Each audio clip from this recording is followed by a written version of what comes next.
Okay, so welcome everyone, and we're back for another Kamma and Rebirth in Early Buddhism course, and this is our third workshop. And so far we've looked at, done a bit of an introduction. We did our first workshop was on myth busting, looking at all of the, or at least some of the different ways that the teaching on Kamma and Rebirth is taught and sometimes mistaught and misunderstood and so on. And I think that was a very useful way of starting, and I was actually just kind of reminded of that the other day. On Friday I met my friend Miri, who I don't see, anyway she can't see here, but she teaches East and West philosophy at UWA, and at the moment they're teaching Kamma there, and she said they were using a sort of an essay that had been published in a philosophical journal about Kamma. And so they were kind of discussing it, and it was kind of repeating, it was basically giving all these reasons why the teaching of Kamma is wrong. And the reason why was because, of course, they was relying on all of these kind of myths about what Kamma actually was, and what, you know, teaching it in a way that the Buddha didn't teach, and then saying, therefore it's wrong. And so this kind of problem, this is when you get kind of, serious people who are, trying to look at it carefully, and they come to these conclusions. And this is one of the reasons why we have to use this kind of critical approach to be able to distinguish what it is that the Buddha taught from, all of the different kind of things that people say about Kamma. So the second workshop we looked a bit about the historical background, the Brahmanical background, the Jaina background, how the Buddha was responding and so on. And so to try to put a bit of a cultural context to it. And so for this week we're going to be looking more, focusing on the basic teachings found in the suttas. So for this week we're going to be, the reading list for this week was by far the longest of all the reading lists. And I hope you had a chance to look at that and to read through those suttas. If you didn't so far, then, well, that's your bad karma. What can I say? We will we will only get the chance to look at a small fraction of those readings for today's course. So Ajahn Brahmali and I have sort of chosen a few representative passages. I taught this same workshop last week in Sydney at the Buddhist Library, and I did the same thing. I chose a few different passages to read out and to discuss. So we can't go through everything. So for this week, our purpose for this week is to really sort of get a good grounding and a good basis on what are the fundamental teachings of Kamma and Rebirth. For the next one, we're going to be looking at the evidence, for and against the idea of Kamma and Rebirth. And the fifth one will be more like the philosophical implications, looking at some of the questions of relationships with the deeper aspects of the Buddha's teachings. And then finally, the last one is for reflection. So when everyone's kind of settled down, we will begin this session with discussing. So for this one, we're not actually using a slideshow because we're really just sort of plunging straight into the suttas and looking at the suttas. And we've chosen a number of texts which we think, it's difficult to choose because there's so many different texts in the suttas dealing with Kamma and with rebirth, but we've chosen a number which we think sort of express some of those core ideas in a very central way. Okay, so I'll hand over to Ajahn Brahmali for the first passage. Okay, very good. Sorry to interrupt, Venerable. So just to mention, I should have just mentioned before as a kind of plug, as we've been obviously hosting all of these suttas on Sutta Central, and the forum for the discussion of the course at discourse.suttacentral.net has been going very well. And we have a nice discussion happening there. So if you haven't had the chance to join the forum, please do so and join the discussion and give you a chance to ask questions and see what other people are talking about and so on. And that's actually been quite a nice add-on to the course. So, sorry, Venerable. Okay, so hopefully won't be that many interruptions. Every sentence you're going to kind of say, oops, wait a minute. No, okay. No, I'm just being naughty. Okay. No, sorry.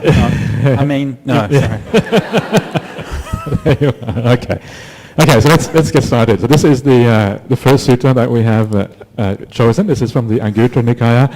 It is quite possible, quite likely that you haven't seen the sutta before. It's not the kind of sutta we normally do at the sutta class.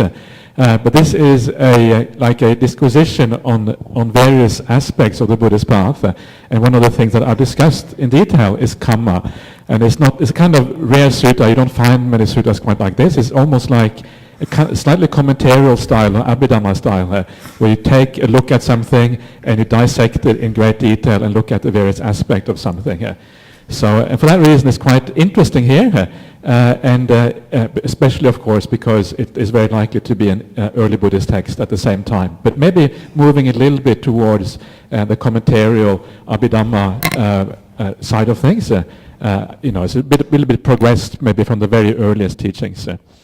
So the questions that this sutta talks about, and just read this out very briefly. This is about how Kamma should be understood. The meaning of the word Kamma, the source and origin of Kamma, the diversity of Kamma, the result of Kamma, the cessation of Kamma, and the way leading to the cessation of Kamma. So this is what this is about. So it should give us a fairly broad, hopefully, understanding of this concept as we go through this. So the first one then is about Kamma. How should it be understood? And what it says there is a very famous quote by the Buddha. It is volition, bhikkhus, that I call Kamma, for having willed one acts by body, speech, and mind. And this little particular quote there, you may perhaps remember that when we had the interview with Richard Gombrich, he said, he was quoting this in Pali. In Pali it goes, Chetanahang bhikkhave kammang vadami, and he quoted that in Pali. And the reason was because this is like a very revolutionary thing in Buddhism compared to the earlier philosophies. Earlier philosophies, Kamma is how you do things. You do things in a certain way according to certain rituals. There's a certain sequence of how you're supposed to do things. And it's the action itself has a meaning. In Buddhism, action itself has a meaning in terms of what your chaitana, your volition is behind that action. That's the only reason why action has a meaning in the Buddhist teachings. So what does this word actually mean? And this is quite important. The word chaitana in Pali, you may have heard this often translated as volition, sometimes translated as intention. Well, what does volition mean anyway, right? Volition is not exactly an ordinary, everyday word that people use very much. But volition is related to the idea of the will. It is an active use, in a sense, of the will inside of us. That's what volition essentially means. And the Pali word behind that, chaitana, as very often when you're dealing with an ancient language, it can be very hard to decide exactly what a word means, right? Even in English, we can't often decide what a word means all that exactly, let alone in Pali. So you have to look at the context, how it is used throughout. But the word chaitana is related to the word for mind, chetas in Pali. So basically it has to do with the mind, right? So it means something like thought, or you can maybe say mentation is another word which you sometimes will come across. Or it is often used as a common translation is intention, right? Or here you have the word volition. And all of these are really accurate and usable translations for the word chaitana. Another one which is very useful is choice, right? You choose something. You choose before you act. You choose, am I going to act this way or that way? So choice is another very useful way of thinking about this word chaitana. You choose something. And actually this very paragraph itself you have here actually gives us some idea what chaitana means. Because you have the context here, right? Having willed. Chetayitva is the Pali here. It means literally having made a chaitana, then you act by body, speech, and mind. So it is that which comes before action, right? Choice, intention, the will to do something. It was what this is all about. So this is basically here. It's almost like the Buddha is equating volition and Kamma, saying Kamma, volition, that is what I call Kamma. So how much of an equation are we talking about here? Are we saying that A is B, volition actually equals Kamma? How is this actually to be understood? Obviously, action through body or speech is something very different from a mental act of intention, right? You can't really equate those two things. So because they can't really be equated, how can the Buddha say that Kamma is intention? How is it possible to say such a thing? And the way that this must be understood is that the idea here is basically that volition is the most important ingredient in action, right? This is the thing which gives action its meaning in a Buddhist sense. This is what gives action its ethical import or ethical effect. It doesn't have any ethical effect without volition or intention being there. So this is how I think this needs to be understood. This is the thing which actually is important in Kamma, is intention. It doesn't mean that they are exactly the same. It is conceivable that there might be action where there is no intention, right? It's conceivable that there might be intention where there is no action, perhaps. Not exactly equal, but it is the thing which makes Kamma important and actually makes Kamma action have a significance in our life. And this is what is meant here. And this is kind of what drives then Kamma from being a ritual thing, which talking about before, the ritualistic idea of Kamma in the Brahmanical tradition, and moves it towards an ethical thing, which actually is the Buddhist idea of Kamma. It's a theory of ethics, not a theory of right action according to ritual. Okay. Can I just ask you just about the translation there? Because he's translated Cetana first of all as volition and then as will. Yeah. It's actually the same word. It doesn't look like the same word in the translation. I mean, obviously you can't say having volited one acts. Yeah. So I guess that's why Venerable Bodhi chose that translation. Was there any discussion about that point? Or why didn't he use intention? Yeah, it's a good question. Well, intention would have a similar problem, right? Having intended. Having intended, you can say, yeah. Okay, sure. Yeah, that would work, yeah. Yeah. Did he use intention for something else, maybe? That is a typical problem, isn't it? Use one word for something. Yeah, I think sankappa probably is intention, right? Intention, maybe, right? Okay. So sankappa probably, okay. That's probably the reason, yeah. Okay. Yeah. Okay. Shall I go on a little bit, or shall I? Go on. Yeah? See if there's any questions. Any questions on that? Yes. Yes. Yeah.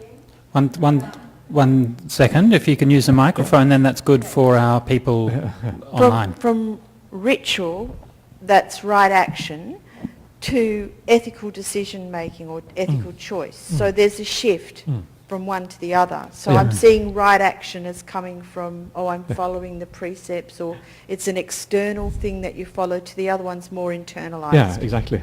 So, yeah. Yep. Thank you then. That's exactly right. Yeah. We have another question at the back there. Testing. Oh, you have a mic already? Wow, magic. Okay, excellent. Isn't the notion of will, often we associate the notion of willing something to do with the self, I making choices to act one way or another. As far as I know, in the Western tradition, or the will is associated with my free will to act one way or the other. But isn't the Buddhist notion of not like that? It's actually a conditioned process. It's not coming from an act of choice, but just it's coming from habit patterns which have developed in the past, and we have certain proclivities and tendencies which condition our choices. So I'm just making the point that somehow will is often associated with the self in some way. I will, Yeah, I would agree with that. I think that the idea of free will, as often expressed in Western philosophy, is actually just a metaphysical idea, because we never, and I agree quite rightly, it's associated with this kind of with the metaphysical idea of a self or a soul, and of course there's no such thing as freedom in that sense. We're all conditioned. It doesn't mean that there isn't any such thing as choice. It just means that choice is conditioned. That's all. And one of the things about one of the khandas is the sankhara khanda, and sankhara is very closely related to cetana. In fact, sankhara is defined in the sutras as cetana. So sankhara is intention, is volition, and sankhara itself, being one of the five khandas, is that which is one of the things you have to see as being non-self, right? According to the Buddhist path. So that is precisely the problem. You take this to be self. It feels like it's self, right? When you're choosing something, it feels, I'm making the choice. And it's very hard to see the degree of conditionality which actually enters into that.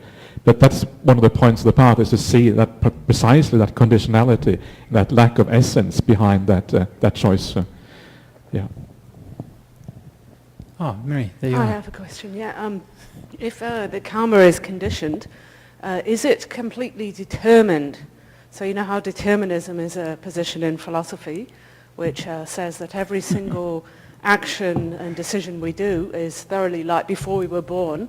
Yeah. It's completely, I don't mean fated, I mean determined, I mean set into, it couldn't have been otherwise, it couldn't have been other from what I did. Are karmic choices completely determined in that sense? I know there's a few of the KM people are kind of smiling because we discussed this exact point at some length at the KM group last night. I would say not. I don't think that Buddhism is a deterministic religion. It's a religion of conditions, which is different from a deterministic system. Having said which, I mean, Venerable Brahmali might want to say something, but these issues are actually more to do with in the fifth workshop, which is actually to discuss some of these philosophical implications of things. Sorry? Yeah, but he won't be here, so I will have completely free will to then... See, I'm just why I'm reluctant to answer it now, because he might disagree with me. But if I do it on... So there's that. Anyway, but yeah, so... But just a very brief answer, yes. I think these are two kind of extreme poles, you know. I think free will and determinism are both extremes, and I think that they're just not applicable within the Buddhist sphere.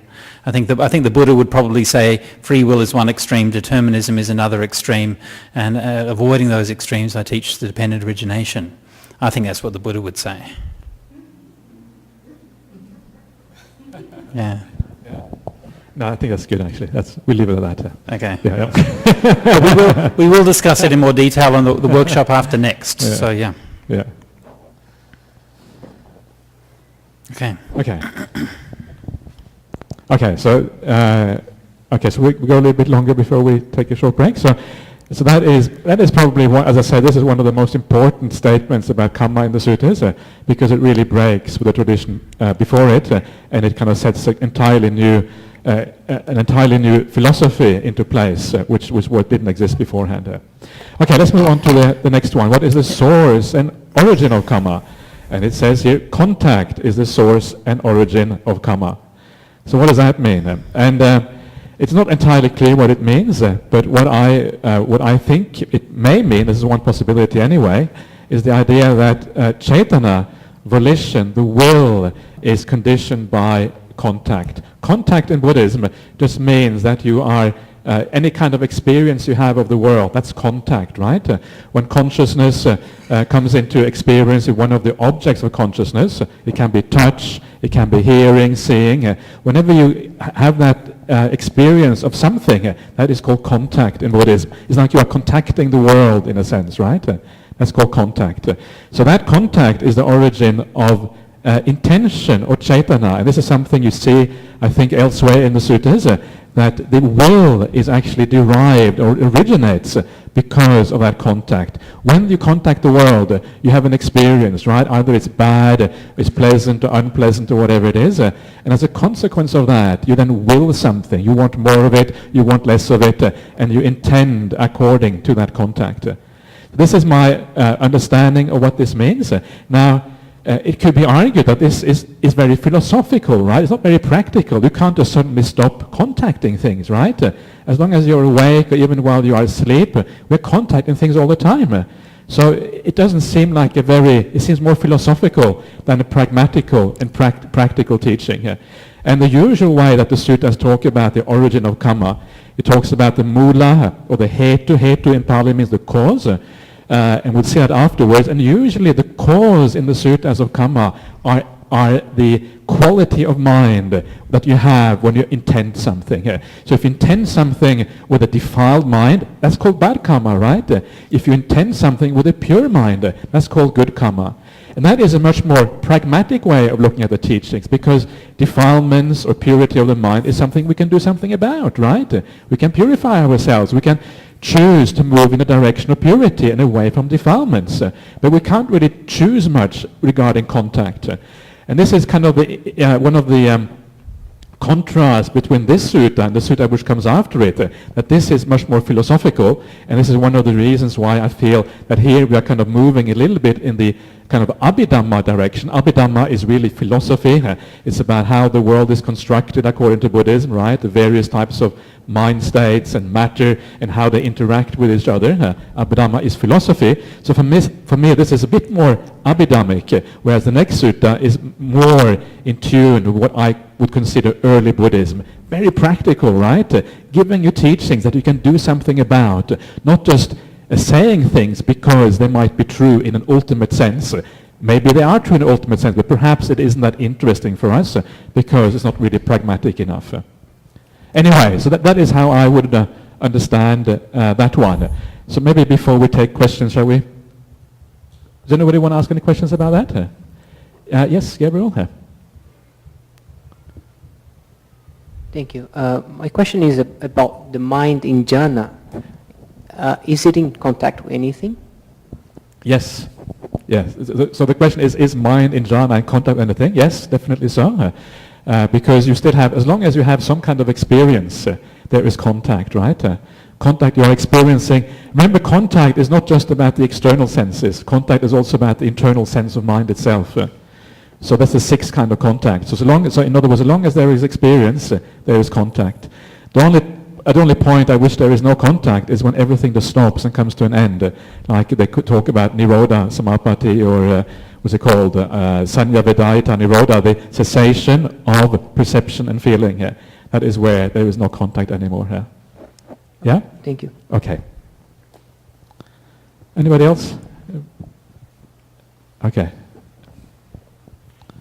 The question here, it says, first it defines what karma is, and it's defined as intention. And then the second point, can we scroll down to what we were looking at just now? Up in there. It's just there. It's just there, actually. What is the source and original karma? At the bottom there. Oh, yeah, there it is. Yeah. The second question is, what is the source of origin of karma? Yeah. So could we not reword that to, what is the source and origin of intention? And so the answer to that question is contact is the source and origin. And just now someone asked a question and said that volition is conditioned. So the answer could have been conditions are the source and origin of intention. But was the Buddha trying to, instead of saying conditions, the Buddha obviously used the word contact here. Yeah. Was the Buddha therefore trying to say that, as complex as life is, as complex as all the conditions are, it all begins with contact. Contact, everything that we experience begins with contact. So the Buddha was saying, yes, conditions, but sort of trying to hone down to the precise point of contact with conditions. Yeah, I think what is happening here, what you're seeing here, is you're seeing a small snippet of dependent origination, right? As the cause, you have contact. As a consequence of contact, you have feeling here. As a consequence of feeling, you have tanha, craving, and that's where intention and kamma starts to come into the picture here. So it comes into dependent origination very quickly there. So this is really relating to that, and I think there is an important point there, and the point is that you can only really make an end of kamma by ending contact, right? That's how it ends. So from that point, from a very high point of view, there is obviously a definite purpose to this, and I think that's right. But again, I think for the vast majority of us, that is true in a very at a very high level. But for the vast majority of people, it's actually more interesting to understand the kamma, the original kamma, in terms of the motivations that lie behind kamma, because that is something we can do something about. This is like somewhere way into the future, perhaps, for most of us, whereas other things are much more direct and immediate. Yeah. Okay.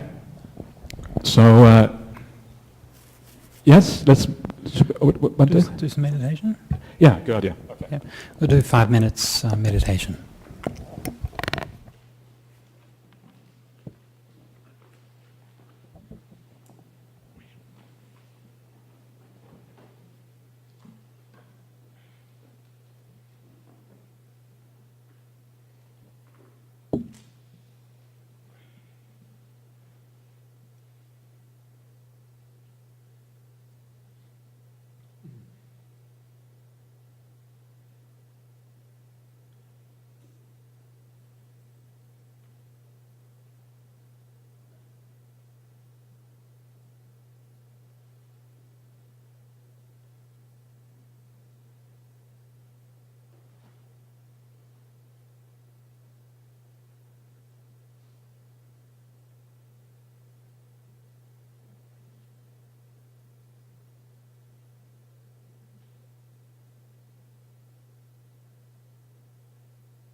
Okay, so let's move on with the sutta.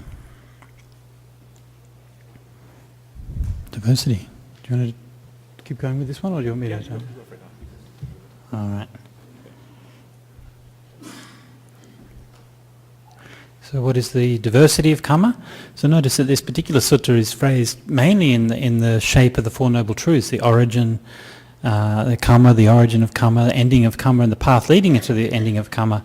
But the exception to that pattern is here, the diversity of Kamma, which is a little bit unusual in that context. And so it's talking about the Kamma which is to be experienced in different kinds of realms. So obviously one can make different kinds of choices, and those choices lead to consequences. And we'll see a bit later on that those consequences can be felt in different ways, but one of the important ways that those consequences manifest is through the different kind of rebirth that you get.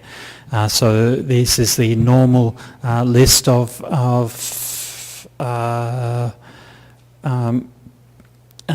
different realms of rebirth that we find in early Buddhism, the hell realms, the animal realms, the Peta realms, translated as afflicted spirits, human realm, and the Deva realm. In the later texts they often add the sixth realm is the Asura realm, but in the suttas the Asura realm tends to be considered as part of the Deva realm. So you have 5 realms of existence. Actually this kind of scheme of different realms of existence is somewhat flexible and arbitrary. If you look in different texts and so on in the Buddhist texts, the different realms of rebirth are treated in a very diverse way. There's so many different kinds of realms and so on that are spoken of that these are just sort of rough approximations, or that's how I take them anyway. So the basic idea is that you can do different kinds of Kamma. Obviously good Kamma will lead to good rebirth, bad Kamma will lead to bad rebirth, but of course the way that plays out tends to be very complex. And it's not at all as straightforward as it might seem.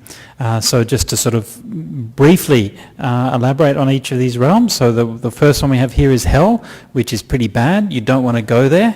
And hell, of course, is not eternal, but it lasts for a long time. And don't do that. Then there is Kamma to be experienced in the animal realm. So this is, animal realm, of course, is very diverse. And there are maybe some animal lives that are pretty much okay, right? So you've probably got like a cat that sits around home and sleeps 20 hours a day and eats most of the rest of it, and that's probably not too bad, all things considered. But then there are a lot of lives in the animal realm that are pretty, not all that much fun. So the animal realm is considered to be not as bad as hell, but still, one of the big problems with the animal realm, of course, is because animals are very remarkable, but they don't have the same level of intelligence and choice that we have. And so this is really the main problem there. Then the realm of the afflicted spirits, so this is the pretas, more commonly called the hungry ghost realm. And then the human realm and the Deva realm, which is all the various different kinds of higher beings. So you can do Kamma to be reborn in any of those places, and all of those Kammas are impermanent, they're all conditioned, and so your rebirth in those places is also conditioned. It will last for a period of time and then it'll end. Yeah. Okay. One of the things which is fascinating about the sutta, I think, is that we're actually talking about different types of Kamma leading to different types of realms. We have 5 different realms, and the Buddha is saying that there's 5 different types of Kamma leading to those 5 different realms. Which is fascinating, because normally we think about Kamma as either black or white, right? Either good or bad. But here the Buddha is saying, well, actually, these are different types of Kamma which lead to different types of realms. In other words, there is a certain mind state which tends to take you to the animal realm. There's another type of mind state that tends to take you to the Deva realm, or the realm of the heavenly beings or whatever. There's another mind state which takes you to the human realm. These are all different types of mind states. And what this does, it undermines this idea that we normally have in Buddhism about Kamma being either good or bad. It's not, and we'll see this later on as well, and as far as I can see, it's not so much that Kamma is either good or bad. It's that Kamma is on this massive scale, going from the darkest to the brightest, and in between you find all kind of shades of grey, right? And all those different shades of grey, they are what lead to then rebirth in these different places. And you can see that right here. So the Buddha understands, what he understands is what kind of mind state leads to an animal realm, for example. This is one of the things that I find is fascinating with this one. And the other one was what Bhante Sujata was just saying about here you see it's a very brief, a kind of brief description of the various samsaric rebirth possibilities. And the Deva Loka is contracted into one, right? Only one Deva realm. Normally you get this expansive list of many different Deva realms. Here it is contracted into one place. So this, I think, is quite possibly is a fairly kind of early, this is kind of probably the most basic way, usually, that you find that the various realms of rebirth is described in the suttas, and perhaps for that reason also possibly more original than some of the very expansive lists that you find, particularly in some later Buddhist literature. Okay. Okay, so the next one talking about the result of karma to be experienced. Oh, sorry. Question, Gabriel. Yep. Sorry, Bhante, you're just still on that part. I can't get my head around experiencing intention. There's some grammar, maybe it's about English language here, because we define karma as intention, and then you say that karma can be experienced, or intention can be experienced in different modes. I completely get the idea, but I get an issue with the language here. Because intention is an active process. The different realms are talking about the results of karma, yeah? Yeah, but he's saying karma, so he's talking about the results of karma being experienced in these different realms. That's what is implicit in there. Is vipaka. That's right. But the karma itself has different qualities which leads to the rebirth in those different realms. So that's being born in those realms as a vipaka of the karma, of the intention. Okay. That's right, yeah.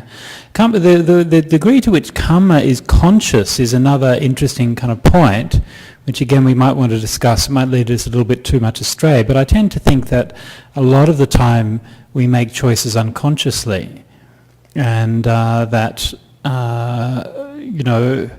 I mean, sometimes it's, you're in the kind of supermarket and you find yourself hand reaching out to grab something before you haven't even thought about it, right?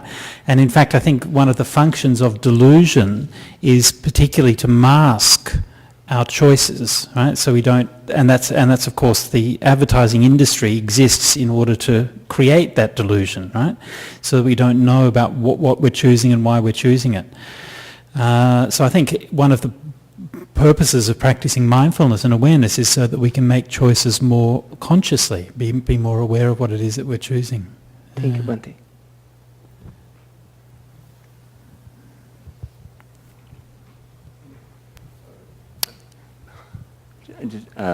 I would just like to, it's just to talk about the human being and the animal. And you said the human being probably is what you say is a better place to be.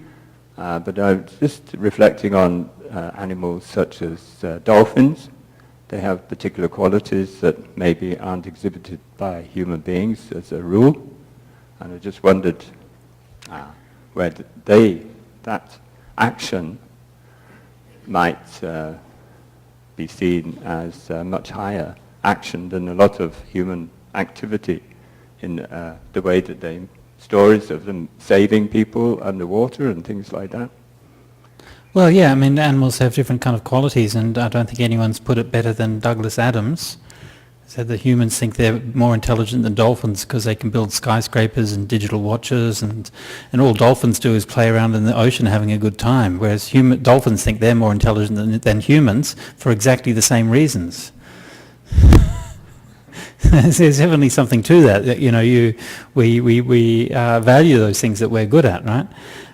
But at the same time, I mean, it simply is the case that we have this, in the human realm we have a lot of choice. We apply, we create culture, we do all of these kinds of things, and no matter how much intelligence we see displayed in the animal realm, it really just isn't comparable. I mean, of course, you can't find any one thing that really distinguishes the human realm from the animal realm, right? I mean, every time you try to identify a particular thing, like using tools or using language or something like that, you always find that there are precursors in the animal realm. And a lot, right? Not just a little bit, but a lot. And one of the most interesting studies that's been done recently is where they've taken all of these studies that were done on chimpanzees to show that they had a sense of self and decision making and all of these kinds of things, sense of morality and these. And they're now replicating a lot of those studies with birds, right? So they're showing that crows and ravens and things actually have those same capacities of having a sense of self, decision making, tool using and so on. So it's definitely the case that those things exist within the animal realm, but I think within the human realm, basically you have a much greater capacity to choose and to develop your mind consciously, and that's something that I'm not sure that we find in the animal realm to the same degree. Thank you. I think also, Hugh, that when the Buddha talks about rebirth in the animal realm, he's talking about the average kind of rebirth in the animal realm, right? Like, I don't know what the Buddha is saying. There's, the animal realm is probably the most diverse of all the different types of realms. So you have like the very higher animals, and then you have the lower ones. But the majority of animals, what are they? They're not dolphins, right? They're not gorillas. They are worms, right? They're maggots. They're mosquitoes, whatever. They are the average. So that's what the Buddha probably talks about when he talks about the animal realm. So that's the kind of Kamma he's talking about, the Kamma that leads you to become a maggot, right? That's what you want to avoid. So that is... That's much more common, yeah. That's much more common. Flies. Yeah. Okay. So we're having a lot of questions now. I'm just wondering whether we can maybe just move on a little bit more quickly. Sorry to cut people off. We've got a lot of readings to do. So occasional questions at this point in the proceedings is fine, but we will having our discussion sessions later on, that's the point for it. So if I could just maybe get on, because otherwise we won't get through even the very abridged reading list which we've chosen for today. Sorry about that, everybody. The result of Kamma is to be experienced in this very life or in the next rebirth or on some subsequent occasion. This is called the result of Kamma. Okay, so again, this is a point that would be made elsewhere, but here the Buddha is making this kind of explicit. So, of course, the most important point here, or one important point here, is that only some kinds of Kamma are immediately or easily accessible, right? So we can see if we do something in this life and it has a result in this life, then usually we can notice that, we can understand it or reflect on it or see it. But when Kamma has an effect in future lives, then unless we have some kind of psychic powers or something like that, we usually can't see that. So this is something which it's important to understand. As the Buddha was putting it, it's often said or it's often claimed or criticized that this teaching on Kamma is therefore a metaphysical teaching because you can't ever know what the effect of the Kamma is in your future lives, okay? But that's incorrect.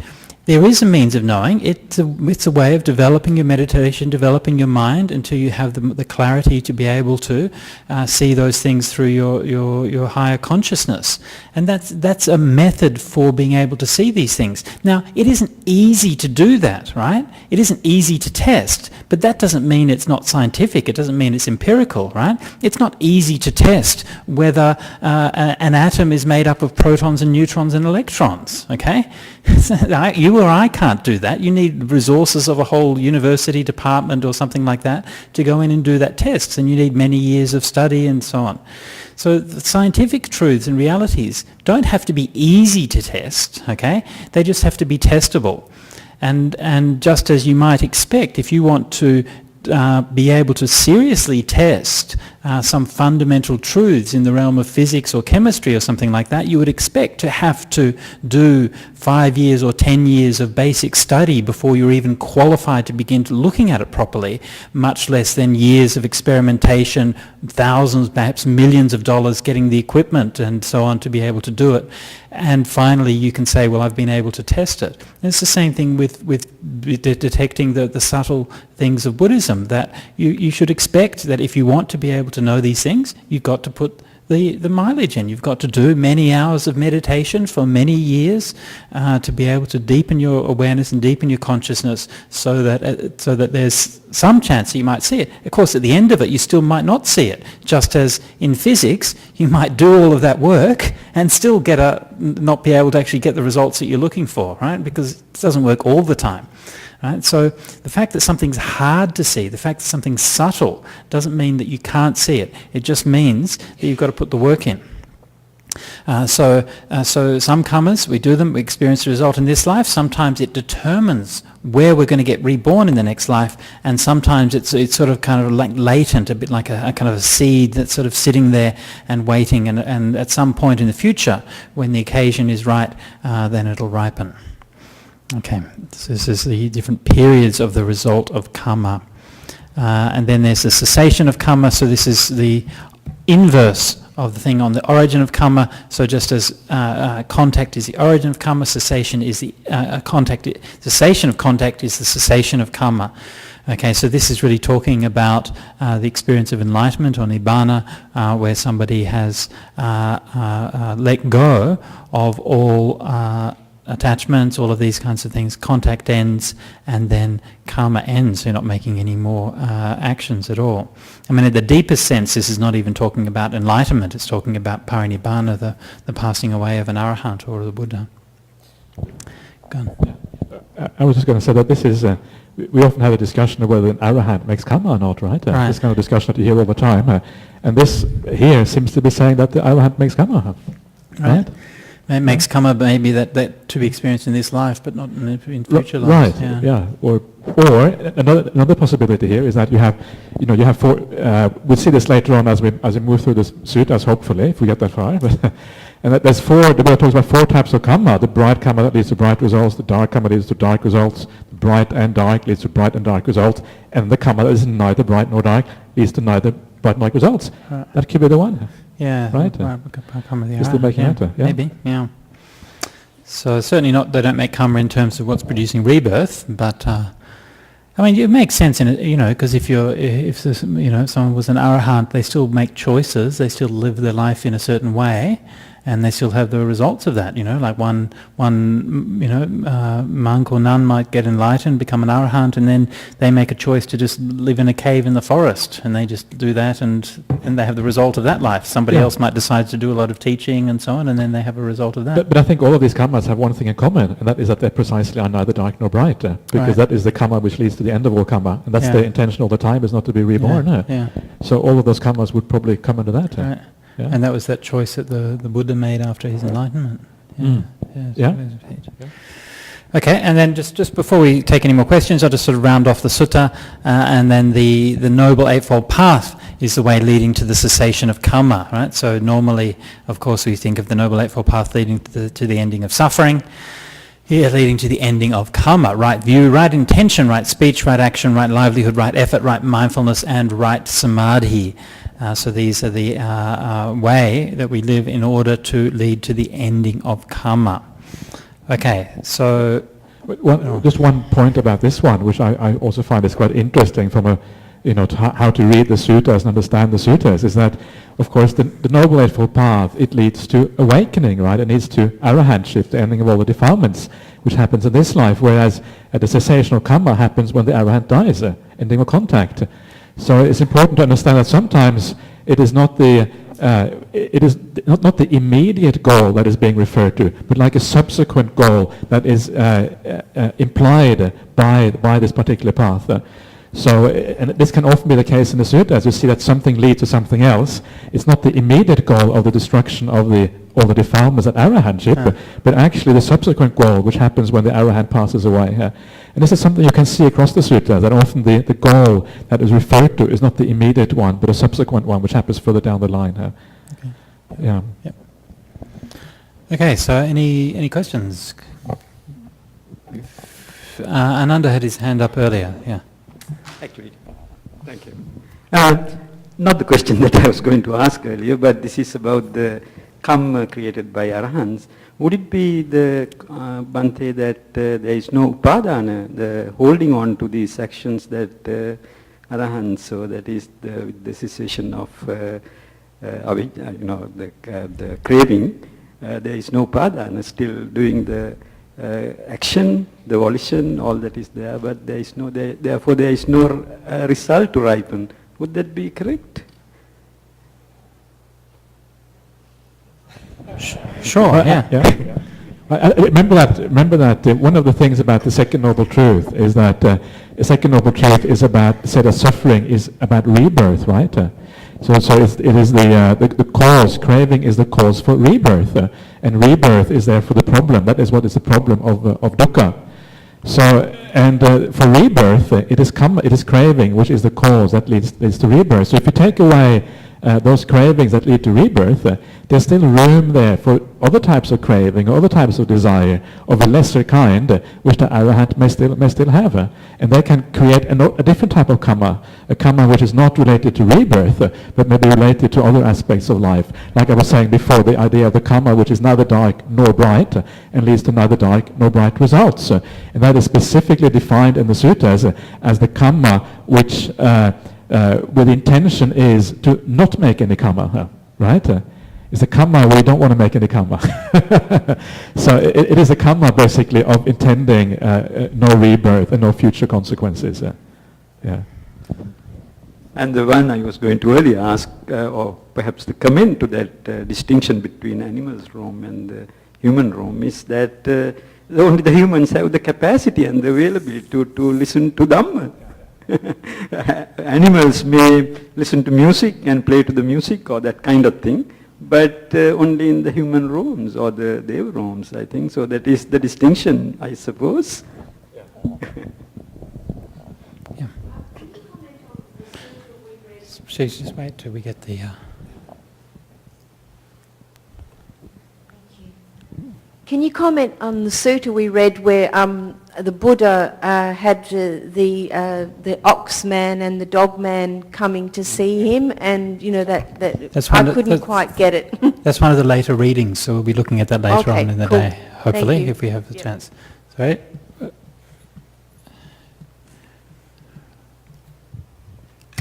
Could I ask what your opinions are of karma in relation to, say, patterns of behaviour and patterns of beliefs? Would that fit in there at all? Yeah, it's a good question, because sometimes when we talk about karma as being choice or something like that, it sounds like it's very distinct, like, one particular event, I do this and then I get that result. Whereas in fact life actually, as you suggest, is lived very often according to patterns, right? It's things you do every day. And there's distinctions made elsewhere where it talks about the difference between karma which is done every day and karma which is done maybe, from time to time we might have an opportunity to do something, a big karma, right? So like one time I rescued a drowning girl many years ago, and we were on the foreshore, and there was this little girl who jumped in the river, and then she was, so I jumped in and saved her life. So it sounds much more dramatic than it was. It was only about 1 metre deep in water, so it wasn't any big deal, right? But that opportunity to make that really good karma only happens very occasionally, right? But every day we get to make, we do things, each of which is very small, right? Like maybe saying hello in a kind way to people, or expressing gratitude, or offering to make somebody a cup of coffee or something like that, So these kind of just small acts of kindness, or the inverse that we might do every day, and those patterns sort of build up and become very powerful karma. So yeah, I agree that the notion of patterns is very important with karma. And of course often it's those patterns which is hardest to change. Yeah, the big things, you can understand that they might go either way, but those small ones we do every day, they get very ingrained. Yeah. I think that is one of the problems of habits and patterns, is that it almost forces us into making certain types of karma. And that is the scary things about those things, right? You repeat the same thing again and again. That person says that thing and you get upset, right? This is the way it's been for years, and it will continue like that. And probably what is really frightening is that we probably take these things with us from a past life. These are habits we created in the past. We don't even know it.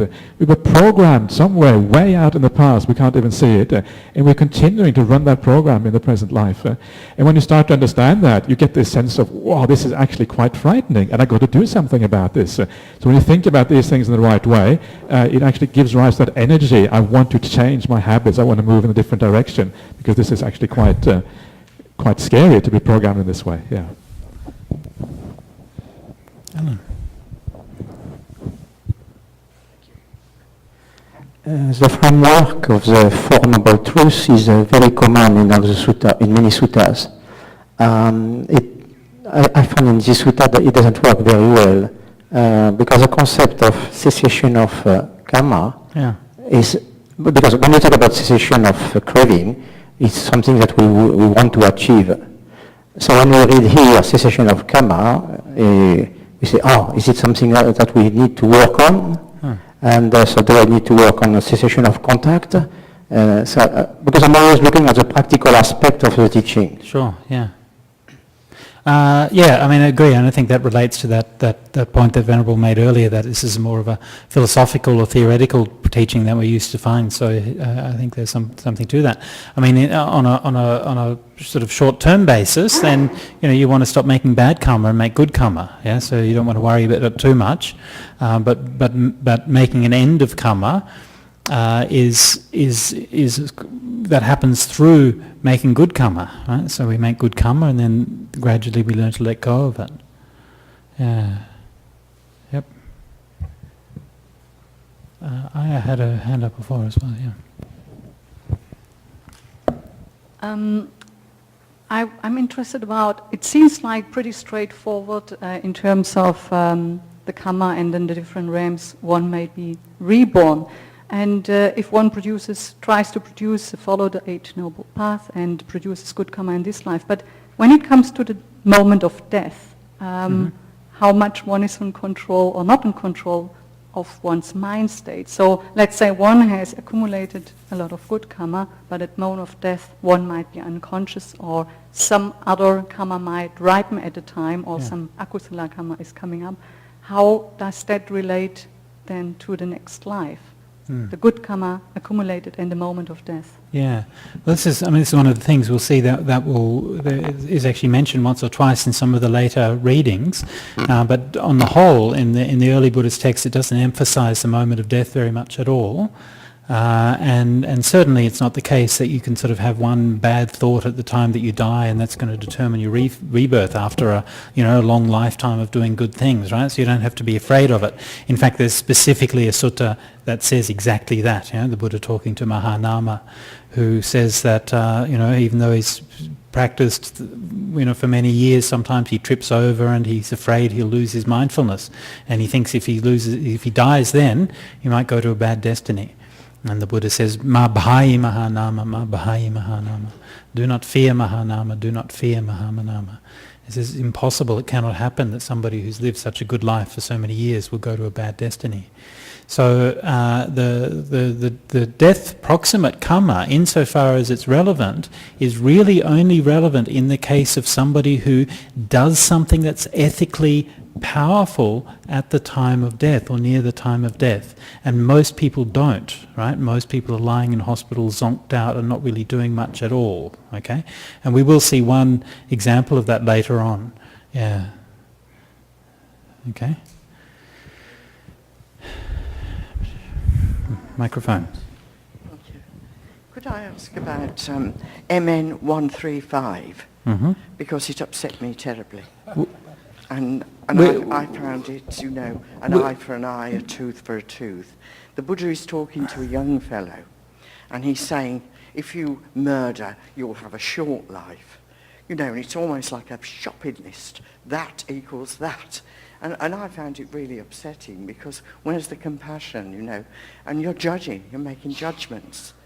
And I don't know what anyone else thinks about that, but could you comment on that? No. Did anyone else find it awful? Okay. Yeah, it seems like, as you said, it seems a bit like a shopping list, and I think that is certainly the wrong way to kind of relate to karma. I want to live long, so I'm going to be nice to people, but only because I want to live long, not because I really want to be nice to people or whatever. And I think that is, these teachings may be authentic, but I think it's a kind of teaching which I think that is not, if you are really serious about the spiritual path, you don't think about Kamma that way at all. You think about Kamma and the results of Kamma in terms of something which propels you on the spiritual path, which makes you feel good in this life. And because it makes you feel good, and we'll see this later on, this is one of the definitions of Kamma that ripens in this life. It makes you feel good. Because of that, it becomes a cause and a condition for meditation to work, right? And it all works together in that way. But this might just be an explanation for how things actually work out. It may be the case that if you are murderous and kill people, then perhaps you will have a short life in the future. There's not a lack of compassion. It just shows cause and effect relationship.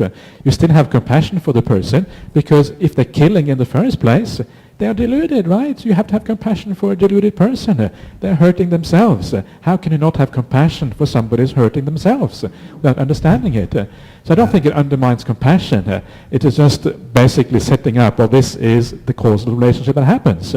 But again, as a practical thing, I think it's more important to focus on Kamma as something which just gives you happiness here and now, and perhaps leads to a good future destination as well. Kamma is no more judgmental than the law of gravity is. I mean, if a kid's climbing up a tree, you say, be careful, if you fall out you'll hurt. You're not passing a judgment on it, you're just saying that's how gravity works. Yeah. But I do find people do make judgments. I hear things like, oh, they've got their comeuppance, and this is bad karma, and like the tsunami, for example, where you'd either got good or bad. Sure, but we already died, and it makes it into a god almost. That karma's a god, or it's predetermined in some way. And sure. I just find that. Well, we already talked about that in some detail in the first workshop, right? And specifically, that's why we put all those things in the first workshop, was to show that those things aren't how the Buddha talked about it. That's right. I do hear it all the time. People really make those sort of judgments. And not to feel sorry for people because they deserve it. Yeah. And I find that is everything against what's in my heart. You don't make that judgment. You just feel sorry, Surely that's the right way to be. Sure. Okay. Maybe we do another few minutes meditation before moving on.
Okay, so let's move on to the next sutta. Do you want to begin this one?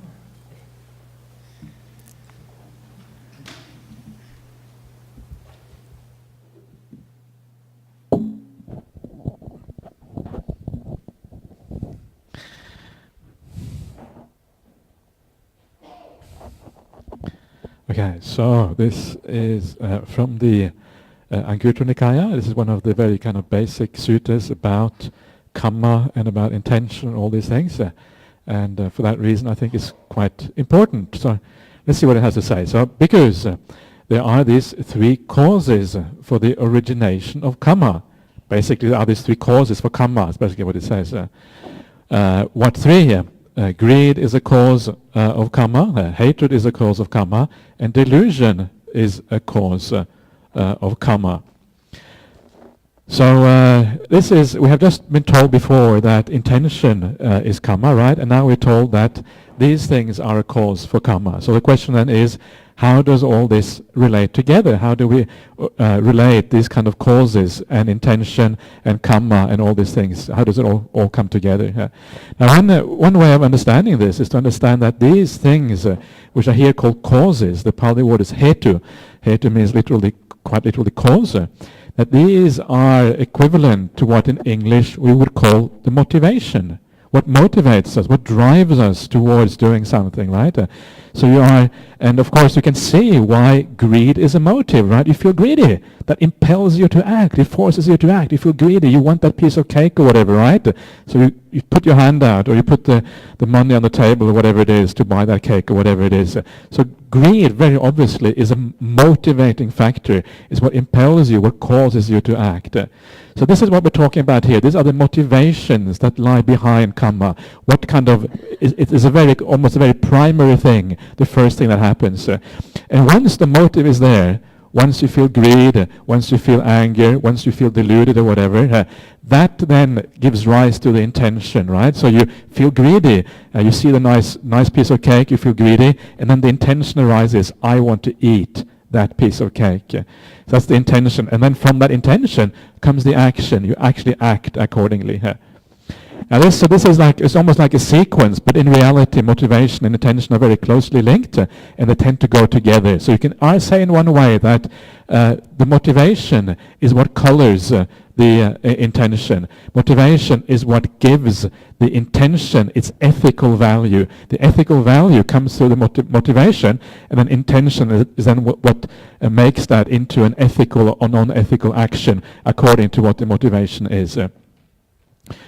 So for this reason, this is very important. This is actually what is the driving force behind this, what decides whether something is a good, bad act, a neutral act, a fairly good act, a fairly bad act, etc., etc.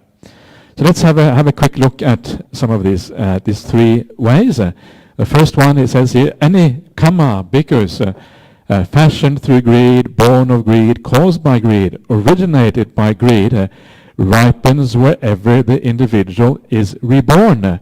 Wherever that Kamma ripens, it is there that one experiences its result, either in this very life or in the next rebirth or on some subsequent occasion.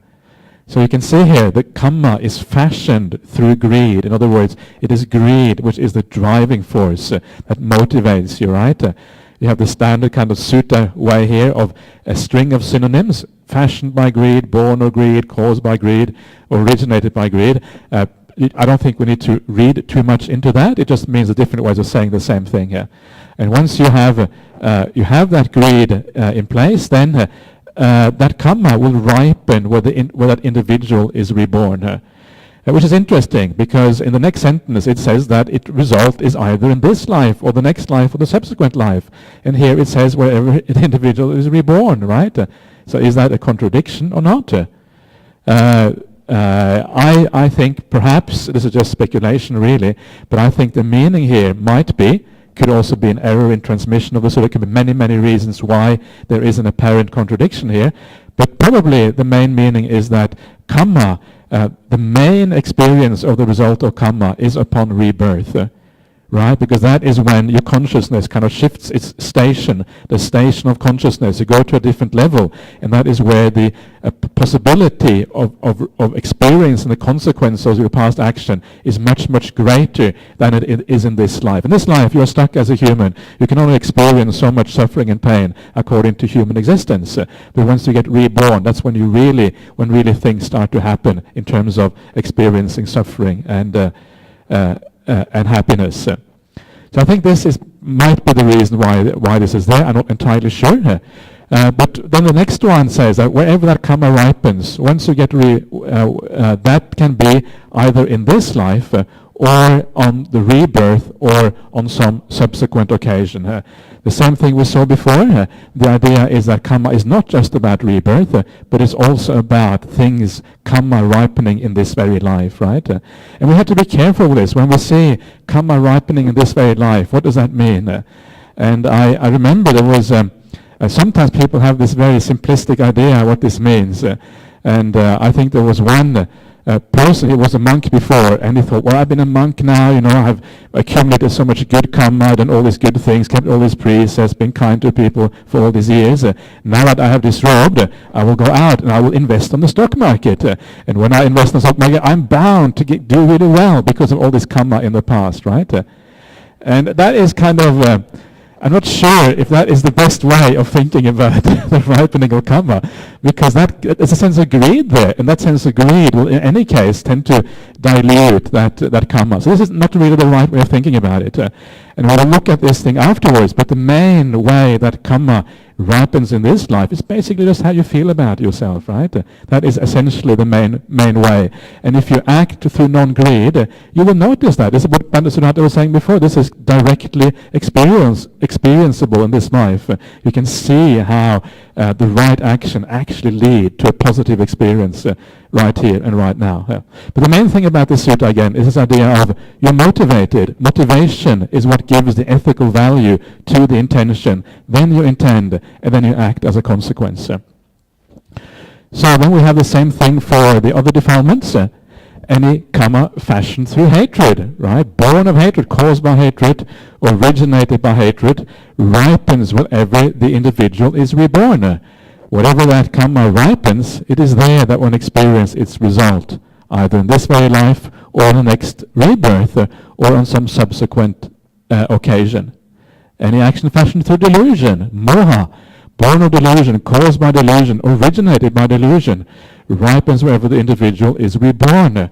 Wherever that karma ripens, it is there that one experiences its result, either in this life or in the next rebirth or on some subsequent occasion.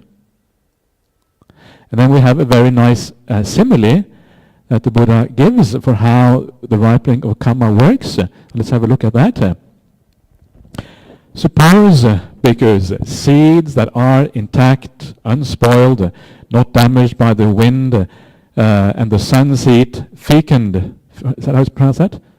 Fecund, okay, you're right, fecund. Well preserved, well deposited in well prepared ground in a good field and receive proper rainfall. In this way, those seeds will grow, increase, and mature. Right? So this is then how this works, how the karma ripens. Is basically how this is what the simile is about. So I think the point here is that the seeds are like the acts you do in this life, right? So you do acts. Interesting how they are spoken about here. They are intact, unspoiled, not damaged by the wind and the heat. Fecund, well preserved, well deposited in a well prepared ground. So the point here, what does it mean that an action is spoiled? What does that actually mean? And this is something we will come to later on, is that these actions, they can be diluted or they can even be entirely spoiled through the other actions that you do. The other actions also affect every act we do is affected by all the other actions we do. It's a very complex network. So if you are, what this other sutta says, if you are generally a kind person, generally a good person, and you do one bad act, it's going to have very little effect on you, right? That's almost like the bad act is spoiled by the good act. What a wonderful thing that is, right? You can spoil all the bad acts. But you can also do the opposite. You can spoil the good acts. If you are generally a bad person and you do one good act, that good act kind of gets spoiled by all the bad things that you do. So the seed is intact, right? So when that seed is intact, it is deposited in a well-prepared ground in a good field. Now the usual field in Buddhism is usually your accumulated karma in this life and previous lives. That is called the field.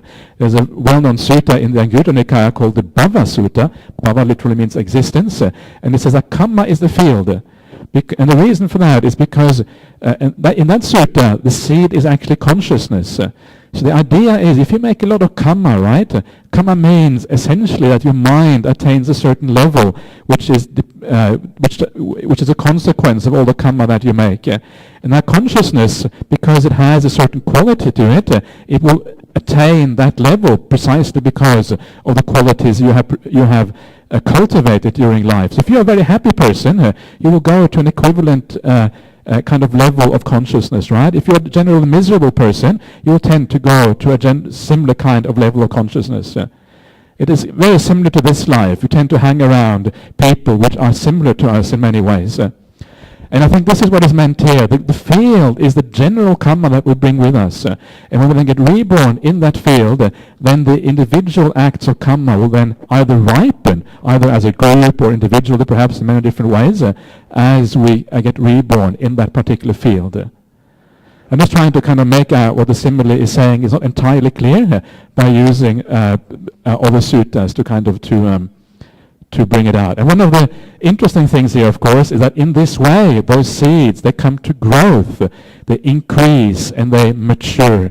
They mature in that field, right? And this is the idea in Buddhism, that when you do something good, the consequences are often very, very powerful. You do one good thing, and it goes with you afterwards, often life after life, for a very long time. So it has a kind of multiplication effect, which is truly massive. So the seeds fall into this ground, and then they grow and mature, and then they ripen, and you feel the consequence for a long, long time of the good acts. Just like you might in meditation, you do something good and you feel very good about it afterwards, and that becomes the cause for your meditation to become very profound as well. Anyway, that's how that seems to me, that particular simile.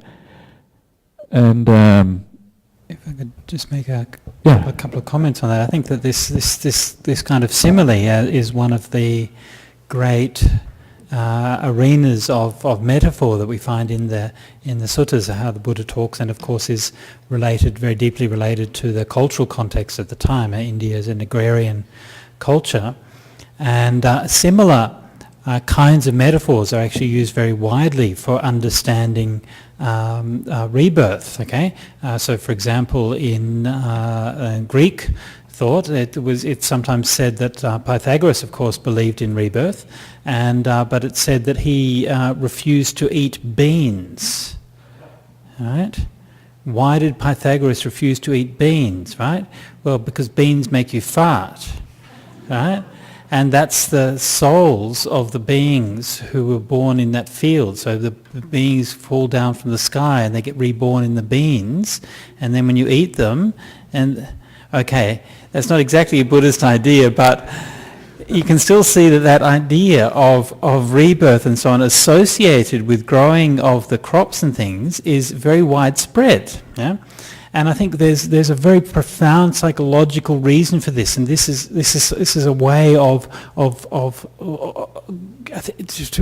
realize the depth of some of these things that we've forgotten about. We take them so much for granted, but to me this is one of the most profound things that humans have ever achieved, is the ability to throw food away, right? And to say this grain, which is delicious and wholesome, I can bake bread out of it, I can cook and I can eat it, I can feed my family with it now, and I'm going to take this grain and throw it on the ground. Yeah? Because next year we're going to have even more from it. Right?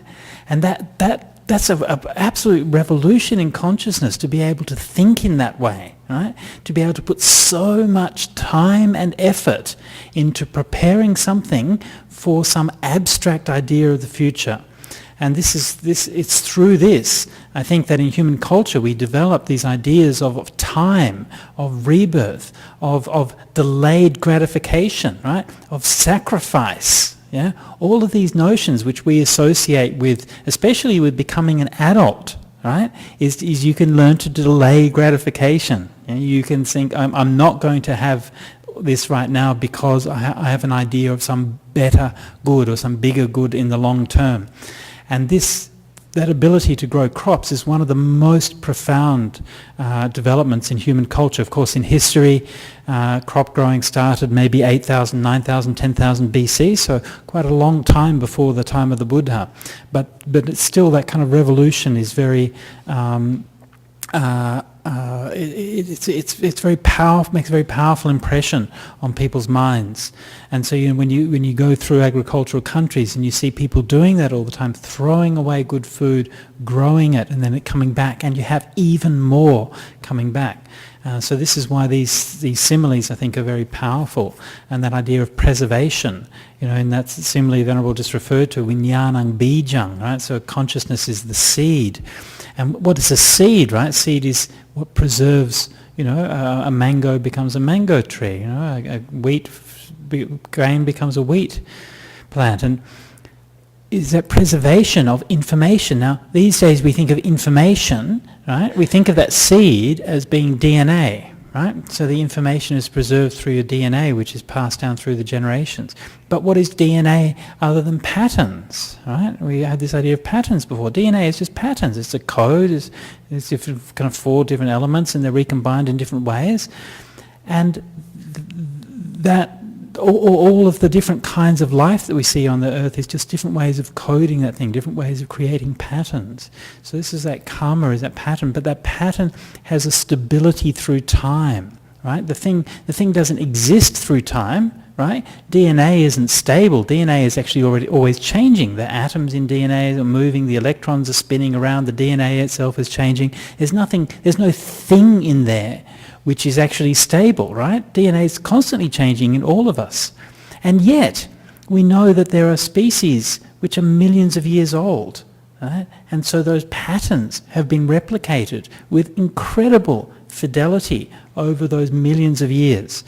So that an animal which somehow evolved in the oceans, we had the cases like that in WA where they've discovered sort of organisms which are millions of years old, and they still find them today. So that idea of like Kamma, that's how it can be preserved. There's no thing that preserves Kamma, but those patterns can replicate themselves over such a long period of time. And to me, the other thing that's important in this particular sutra is that idea of like the colour of it. When you make choices, coloured by greed, hatred, and delusion, and you can you feel that difference in the quality that a choice has. And often we justify our choices, right? We buy something, and we you can see the way that advertising works is that works by trying to persuade you that you're not actually making choices based on greed, right? So the classic one is you'd have some products that's advertised as being low sugar, and you think, oh, good, this one's low sugar, therefore I should buy it, right? But hang on, why should you buy it because it's low sugar? It's still just having more things, and of course the low sugar one means it's high fat, right? And then the low fat one is high sugar, and the one, and this is always you're always juggling these things to try to sort of balance them out. But at the end of the day, you can look and you can see and reflect. And I think this is a really important part of this teaching, is to learn that mature ability as adults to be able to reflect on your decision and say, where is this decision coming from? Am I really making this decision from a place of wisdom? Or is there some kind of hidden agenda? Am I trying to get out of something? Am I making a decision out of anger? And when we can reflect on the decisions in this way, we can hopefully learn to make better decisions, make better karma. Okay, should we move on? Okay. 3 karma. We've hit 2 o'clock. You reckon? This is quite quick, he says. Likely story. Okay, if you think it's quite quick, you do it. Go on. Oh, do you want me to do it? Okay, I'll do it. Okay, so this one, we're nearly at our time for a break, but we'll do one more short sutta. So this is from Majjhima 41. We're just doing a short excerpt from this one because the actual sutta itself has too many good things in it. And we just looked at it and said, no, we can't cope with so many good things. Okay, so this is talking about the set of dhammas, which is known in the early Buddhist texts as the Dasa Kusala Kamma Pata, the 10 pathways of good deeds. And we were just discussing earlier that it's a little bit curious that this teaching is actually one of the most common frameworks of teachings found all throughout the suttas, not only found in the Pali suttas, found constantly through the Agamas as well, and in the Mahayana traditions also. We were talking about it with Sister Yeshe when we were in Sydney, and have the same thing in the Tibetan tradition. And yet, for some reason, it's not actually sort of discussed that often these days. I mean, we know like the Four Noble Truths or the Eightfold Path and so on, but the 10 pathways of good deeds and bad deeds are things which are not necessarily talked about all that much. And so, in brief, they're summarised here: 3 kinds of bodily conduct in accordance with the Dhamma, and those 3 kinds of bodily conduct are basically the first 3 precepts, to refrain from killing, from stealing, and from sexual misconduct. 4 kinds of verbal conduct, which are good, and that's of course refraining from false speech, from malicious tale-bearing, from divisive speech, from harsh speech, and from gossip. 4 kinds of wrong speech, and then the 3 kinds of mental conduct is refraining from acts out of covetousness, that's strong forms of greed, strong forms of ill will, and wrong view. Now, we can go into some detail about these different things, and they all have actually quite interesting definitions in this sutta. Particularly the definition of sexual misconduct is quite interesting, and I actually discussed these ones when in the workshop in Sydney. But as I said to Venerable, once we start discussing the precept on sexual misconduct, that's the rest of the day gone. So.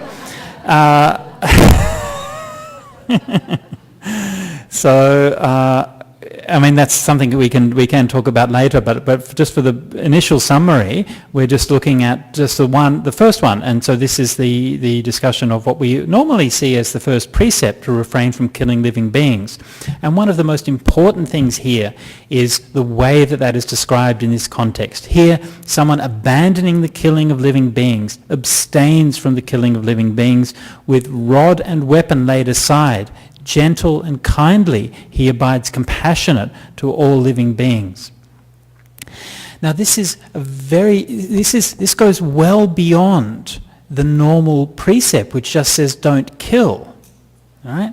And this is actually a calling out. It's an encouragement to live a life that's full of compassion, to live a life that aspires to a greater gentleness and kindness that you live all the time. And one of the things which I personally find a little bit annoying, or I shouldn't say that really, but a little bit annoying in the Thich Nhat Hanh tradition of Buddhism, that they've developed this new set of precepts, and what their new set of precepts do is they give a positive spin on the precepts, and that's great. It's fantastic that they've done that. But unfortunately, people see that as being some kind of new innovation. Actually, it's not a new innovation at all. As we're seeing, that's precisely what's taught most of the time in the suttas. Actually, the short form of the precepts that we use today, to refrain from killing living beings, to refrain from stealing and so on, this is found much less often than this particular passage that we're looking at now. This is the main way that these things are presented. So to say that we should be looking at precepts as more than just not killing, but as developing compassion and loving kindness. This isn't a new innovation. It's not a Mahayana teaching or anything like that. It's something which is absolutely fundamental and central to the early Buddhist texts, and taught here in this very important context of the 10 pathways of wholesome action. And just as we have like a positive spin on this particular precept, we also find many of the other precepts also have a positive definition in this particular context, right? So especially the ones on speech, that right speech is speaking at the right time. It's not merely refraining from speaking, right, or refraining from false speech, but it's speaking what is true, what is real, what is connected with the Dhamma, connected with the Vinaya, what is leading to the goal, what is harmonious, reconciling those who are divided, what is pleasing to the ear, going to the heart. So these, many descriptions of how we should be using our speech in a positive and constructive way, and not just thinking that we can not speak and then somehow we're keeping our precept. In fact, even in the Vinaya, the monastic code, there are cases where to not speak can actually be wrong speech. And we actually recite this in the beginning of our Patimokkha, that if you have an offence, for example, that you should confess it. And if you don't confess it, that's false speech. You're lying, right? So to be silent, in some cases, can actually be wrong speech. And so these 10 pathways of wholesome action are a very kind of fundamental teaching on how we can live our lives, and especially how we can orient our lives towards the Dhamma and towards the path of the Dhamma. Okay. Yeah, exactly. I think that is actually a very important point, that these are very, not only fundamental, but they're also very comprehensive, right? Here you have the body, you have the speech, and you have the mind, the mental faculty as well. And the point is that because they're called the 10 pathways of wholesome action, this is meant pretty much as an exhaustive survey of all the bad or good karma that you can make. Okay, thank you. So, and this is why this is actually, if you want to understand ethics in Buddhism, if you want to understand karma in its full context, this is one of the most important teachings that you find throughout the sutras for understanding Buddhist ethics. And Buddhist ethics is just so important, right? If you look at everything from meditation practice to rebirth to happiness in this life, whatever it is that falls within the Vinaya, everything is founded on this idea of Buddhist ethics or Buddhist morality, which is both positive and negative, has both its positive and negative aspects. So this is very, very foundational. And sometimes I think one of the problems that we often have in Buddhism as a monastic is a bit different because you have more time. But in particular, if you haven't got that much time, what do we choose to study? What are the really important sutras? And I think for me, this is probably one of the most important type of structures, if you like, one of the most important sets of teachings that you find in this particular framework, the 10 kusala kamapata, the 10 wholesome pathways of action. That is the first thing. I think this is a very fundamental and very important teaching. And the other thing which I think is important here is that often we talk about refraining from doing what is bad. But actually doing what is good, it doesn't just, as Siddhartha was just saying, it doesn't just mean refraining from the bad. Sometimes you refrain from the bad because there's no occasion to do anything bad, right? You just go along in life and there's nobody particular you want to kill, and there's no, you don't really you don't really steal because it's kind of been taught by your family, but it's not a very fixed idea in your mind. So the idea here is that it is intention which is good karma. So you make a very clear intention that I am going to follow these precepts. And that is what the good karma is all about. It's not about just not doing it because it just doesn't happen in your life. It's about having a very clear intention and actually then, I'm not going to do this. And that is where the good karma really is found, in that intention not to do these things, or the intention to do what is good. Okay. Okay, good. So we can maybe have a break now and have a cup of tea or something, and we'll come back at, I think, probably 2:30 for the next session. So I'll see you back here at 2:30.